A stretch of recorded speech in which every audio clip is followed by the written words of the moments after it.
नमस्ते हिंदुस्तान। मैं हूं आपका import export trainer and exporter Sagar Agrawat. दुख होता है ये बात जान के कि हर रोज हमारा इंडिया का हर एक एक्सपोर्टर फ्रॉड में फंस रहा है दुबई एक्सपोर्ट में। देखिए, काफी पिछले 5 दिन से लगातार मेरे पास ये न्यूज आ रहा है कि सर हमारे साथ फ्रॉड हुआ है, कोई ना कोई कंपनी के साथ फ्रॉड होता रहता है दुबई में। आप सभी के लिए आज के वीडियो में मैं बताना चाहता हूं कि दुबई में फ्रॉड को अवॉइड कैसे किया जाए। देखिए, काफी सारे हमारे नए नए यहाँ पे एक्सपोर्टर है, नए यहाँ पे हमारे सब्सक्राइबर है जो इंपोर्ट एक्सपोर्ट का व्यापार करना चाहते हैं। सभी लोगों को यहाँ पे मैं बताना चाहता हूं कि दुबई एक ही ऐसा देश नहीं है जहां पे इंडिया एक्सपोर्ट करता है। दुबई के अलावा और भी बहुत सारे कंट्री है जहां पे इंडिया बहुत बेहतरीन एक्सपोर्ट करता है, सबसे ज्यादा एक्सपोर्ट करता है। पर दुबई में ही क्यों लोग ज्यादा फंसते हैं, उसका एक रीजन है कि दुबई में आसानी से इंपोर्टर मिल जाते हैं, दुबई में आसानी से बिजनेस होता है। पर जहां पे आसानी से बिजनेस होता है वहां पे आसानी से फ्रॉड भी होता है। दुबई में लगातार पिछले 5 दिन से मेरे पास ऐसे ऐसे केस आ रहे हैं कि सर हमारे साथ एक्सपोर्ट हमने किया, उसके साथ हमारे पास फ्रॉड हो गया, हमारे साथ फ्रॉड हो गया। तो देखिए, अवॉइड कैसे किया जाए फ्रॉड से, आज के वीडियो में मैं आपको बताना चाहता हूं। ऐसा कोई भी यहाँ पे यूट्यूबर और इंटरनेशनल ट्रेनर नहीं होगा जो आपको बताए कि दुबई में एक्सपोर्ट तो आप करें पर फ्रॉड से कैसे आप बचे जाए, फ्रॉड से आपको कैसे बचाया जाए। तो आज का वीडियो पूरा अंत तक देखिए तो आपको पता चले कि फ्रॉड से कैसे बचा जाए अगर आप दुबई में एक्सपोर्ट करना चाहते हो। तो देखिए, सभी यहाँ पे मेरे भाई और बहनों को मैं कहना चाहता हूं कि आपका पैसा बहुत कीमती है, आपका हार्ड अर्निंग पैसा है। अगर आपका पैसा कहीं फ्रॉड में फंस जाता है तो आप डिमोटिवेट होते हो, आप एक्सपोर्ट भी आगे नहीं करते और आपको ये लगता है कि एक्सपोर्ट बिजनेस में काफी रिस्क है। पर एक्चुअल में ऐसा नहीं है। जो भी नए यहाँ पे एक्सपोर्टर है उसको पता नहीं होता कि रियल एक्सपोर्ट में कौन सी चीज का ख्याल रखा जाए तो हमारे साथ फ्रॉड ना हो पाए। मैं भी ये इंपोर्ट एक्सपोर्ट की इंडस्ट्री में पिछले 5 साल से हूं। मैंने भी काफी अप्स डाउन अप और डाउन दोनों देखे, तो मुझे पता है कि एक दुबई आप एक्सपोर्ट करना चाहो तो आपको कौन सी चीज का ख्याल रखना है। पिछले साल भी मैं दुबई होके आया था, वहां की मार्केट में मैं 15 दिन रुका था। मैंने देखा था वहां की मार्केट में लोग कैसे कैसे फ्रॉड कर रहे हैं इंडियन एक्सपोर्टर के साथ। तो देखिए, सबसे पहले आपको मैं बताना चाहता हूं कि आप कोई भी चीज एक्सपोर्ट करना चाहते हो दुबई में तो दुबई की एक पेमेंट टर्म फिक्स है। वो सारे लोग आपसे क्रेडिट में माल मांगते हैं। ज्यादातर लोग क्रेडिट में ही माल वहां पे वो इंपोर्ट करते हैं, इसीलिए यहां से इंडिया से फ्रॉड होता है।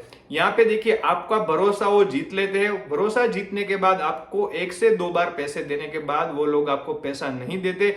यहाँ पे रिसेंटली एक केस बना था गुजरात में, 2 करोड़ रुपए का यहाँ पे फ्रॉड हुआ था मैंदे के कंटेनर में। मैंदे का आटा यहां से एक्सपोर्ट कर रही थी कंपनी, सूरत की एक कंपनी थी। न्यूज़पेपर में भी यहां पे आया था कि न्यूज़पेपर में यहां पे पूरा केस स्टडी उसका बताया गया था कि कैसे दुबई के इंपोर्टर ने इंडिया के एक्सपोर्टर के साथ 2 करोड़ रुपए का फ्रॉड किया। तो यहाँ पे देखिए, आप सभी को मैं बताना चाहता हूं कि जरूर आप दुबई में एक्सपोर्ट करें, पर ये चीज का आप ध्यान रखें। यहाँ पे आपको मैं 5 चीजों के बारे में बताना चाहता हूं, ये चीज का आप ख्याल रखोगे तो जरूर आपके साथ फ्रॉड नहीं हो सकता।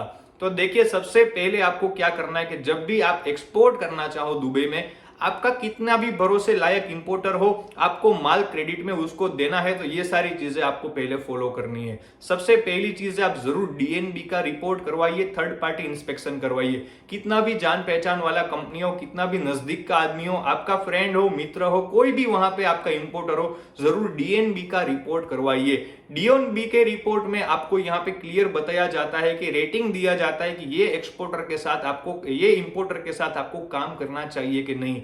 डीएनबी एक ऐसी संस्था है, ऐसा ऑर्गेनाइजेशन है जो थर्ड पार्टी वेरिफिकेशन करके देती है। उसके वहां पे ग्रेड होते हैं, ग्रेड के दम पर आपको यहां पे पता चल जाएगा कि आपको उसको माल देना है कि नहीं देना। अगर उसका क्रेडिट स्कोर वहां पे खराब होगा तो आपको भी पता चल जाएगा और आपको वहां पे एक्सपोर्ट नहीं करना है, कोई भी लालच में नहीं आना है। सेकंड, यहाँ पे जो आपको चीज का ख्याल रखना है वो ख्याल रखना है आपको जरूर यहाँ पे ईसीजीसी पॉलिसी का पालन करना है। देखिए, इंडियन एक्सपोर्टर है वो कभी ईसीजीसी पॉलिसी नहीं लेते क्योंकि 10-12 हजार का खर्चा होता है। पर 10-12 हजार का खर्चा बचाने के लिए आपका 5 से 6 लाख रुपए का यहाँ पे नुकसान हो जाता है जब भी एक इंपोर्टर आपके साथ, दुबई का इंपोर्टर आपके साथ जब फ्रॉड करता है। तो आपको यहाँ पे बताना चाहता हूं कि कोई भी शिपमेंट ईसीजीसी के पॉलिसी के बिना मत करिए। ईसीजीसी की हर एक पॉलिसी में जितने भी रूल्स दिए गए हैं वो सारे रूल्स एक एक रूल्स फॉलो करिए। उसके बाद अगर आपका इंपोर्टर आपको पैसा नहीं देता तो ईसीजीसी पॉलिसी के अंतर्गत इंडियन गवर्नमेंट आपको यहाँ पे पैसा देगी। आप सुन लीजिए, ईसीजीसी पॉलिसी का आपको पालन करना है। विदाउट ईसीजीसी पॉलिसी आपको यहाँ पे एक्सपोर्ट नहीं करना है। अगर आप दुबई से फ्रॉड में बचना चाहते हो तो जरूर ईसीजीसी पॉलिसी का पालन करिए। थर्ड यहाँ पे जो चीज है वो है बायर वेरिफिकेशन इंडिया। देखिए हर एक यहाँ पे हमारे भाई और बहनों है वो क्या करते हैं कि एक्सपोर्ट करने के साथ अपनी मोनोपोली क्रिएट करना चाहते हैं, किसी को बताते नहीं हम कहाँ पे एक्सपोर्ट कर रहे हैं। देखिए दुबई पूरा ओपन मार्केट है, दुबई की बात आप किसी से भी शेयर करोगे कोई बड़ी बात नहीं है। दुबई में हाल आज के दिन हर कोई नया एक्सपोर्टर, छोटा मोटा कोई भी कंपनी एक्सपोर्ट कर रहा है। तो दुबई की मार्केट यहाँ पे बहुत ओपन मार्केट है, कोई यहाँ पे क्लोज मार्केट नहीं है। तो यहाँ पे कोई मोनोपोली नाम की चीज ही नहीं है।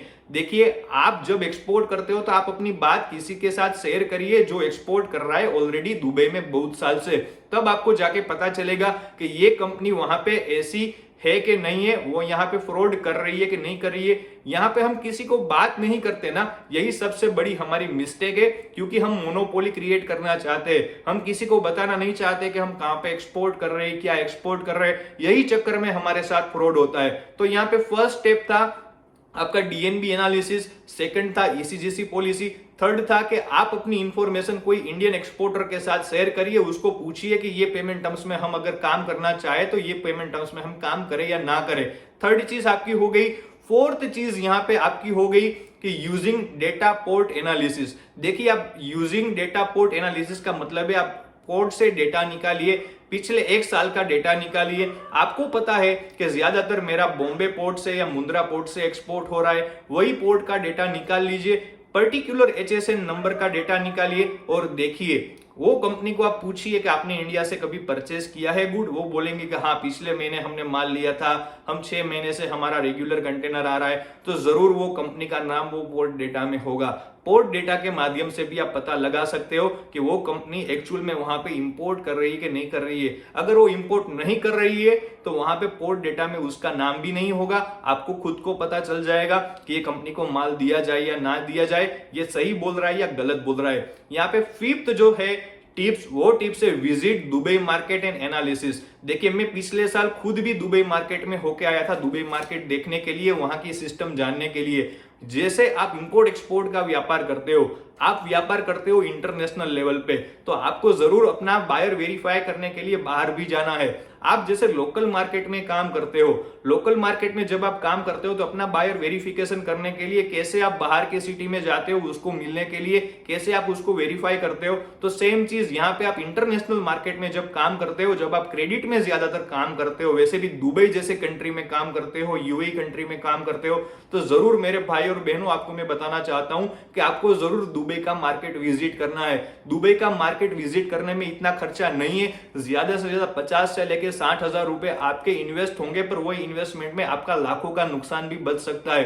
काफी सारे लोगों यहाँ पे ये मिस्टेक करते हैं कि इंडिया से कोई भी चीज वेरीफाई किए बिना सिर्फ भरोसा करके माल एक्सपोर्ट करते हुए आज के दिन हमने देखे। जिस लोगों के साथ भी अभी इंडिया में फ्रॉड हुआ है, वो सारे लोगों ने कुछ भी वेरिफिकेशन करे बिना सिर्फ भरोसे पे माल दे दिया, बाद में हमें बोल रहे कि सर हमारे साथ फ्रॉड हो गया।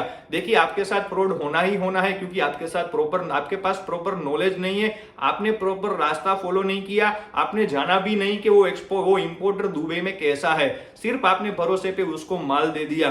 तो देखिए आपको अगर दुबई में क्रेडिट में माल देना है तो जरूर एक बार दुबई की मार्केट में वहां पे होके आइए, देखिए वहां पे वो कंपनी ऐसी है कि नहीं है। अगर वो कंपनी वहां पे है तो 15-20 दिन वहां पे रुकिए, देखिए कि वो कौन सी कंपनी से माल मंगवा रहा है। इंडिया में वो कंपनी का कांटेक्ट करके उसकी रेप्यूटेशन और उसका रिपोर्ट जानिए कि ये कंपनी भरोसे लायक है कि नहीं है। ऐसी 5 टिप्स मैंने आपको यहाँ पे बताई। अगर आप 5 टिप्स यहाँ पे ऐसी फॉलो करते हो तो जरूर आपके साथ दुबई में फ्रॉड होने से बच सकते हो। आपका लाखों और करोड़ों का नुकसान होने से यहाँ पे बच रहा है। यहाँ पे काफी हमें भी दुख होता है जब ये सुन के कि हमारे साथ फ्रॉड हुआ है यूएई में, किसी का 5 लाख 15 लाख 20 लाख करोड़ रुपए यहाँ पे हर महीने जाते हुए हमने देखे। तो सभी लोगों को यहाँ पे मैं आगाह करना चाहता हूँ, अलर्ट करना चाहता हूँ कि जरूर आप जब दुबई में काम करो, स्पेशली क्रेडिट सिस्टम में जब काम करते हो, तब आप ये सारी चीजें वेरीफाई करके आप काम करिए। मैं तो आप सभी को बताना चाहता हूं कि जरूर क्रेडिट में काम मत करिए।